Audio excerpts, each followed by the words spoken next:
میں ملک کے نوجوانوں خاص کر طلبہ برادری سے کو یقین دلاتا ہوں کہ حکومت انہیں اپنے بچوں کے برابر سمجھتی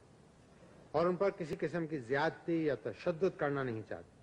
بلکہ ہم تو یہ چاہتے ہیں کہ وہ زمانہ طالب علمی میں اپنی تمام تر توجہ اپنے تعلیم پر مرکوز کرے،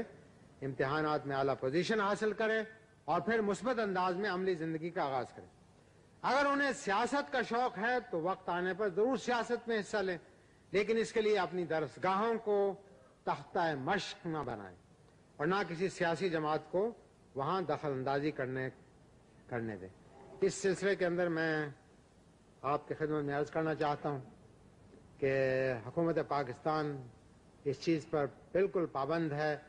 کہ اسٹوڈنٹس یونینز جو کہ جن پر پابندی عائد کی گئی ہے وہ پابندی برقرار رہے، تمام درسگاہوں کے اندر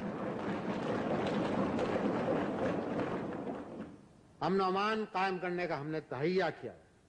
درسگاہوں کو ہم سیاسی اکھاڑے نہیں بنائے جائیں گے بلکہ علم کا گہوارہ بنانے کے اندر مدد دیں گے۔ لہذا مجھے امید ہے کہ میرے وہ جوان سال عزیز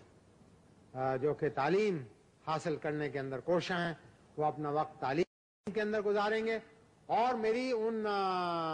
بھائیوں سے گزارش ہے جو کہ اپنے آپ کو سیاسی رہنما کہلواتے ہیں کہ آپ سیاست کے کھلنے کے بعد جو مرضی چاہے کریے، لیکن طلباء کے ساتھ ہم آپ کو کسی قسم کے سیاسی روابط کی اجازت نہیں دیں گے۔ لیکن طلباء تنظیموں کے لیے ہماری یہ بھی کوشش ہے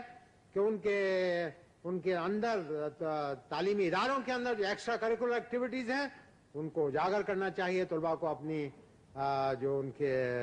اپنے ٹیلنٹ ہے اس کو بڑھانا چاہیے۔ اس کے لیے ہم نے متبادل نظام دیا ہے۔ مجھے امید ہے کہ صوبائی حکومتیں اس کا جائزہ لے کر متبادل نظام کرنے کے بعد طلباء کی، طالب علموں کی، طالبات کی جو اپنی صلاحیتیں ہیں ان کو اجاگر کرنے کے مواقع موجود ہیں۔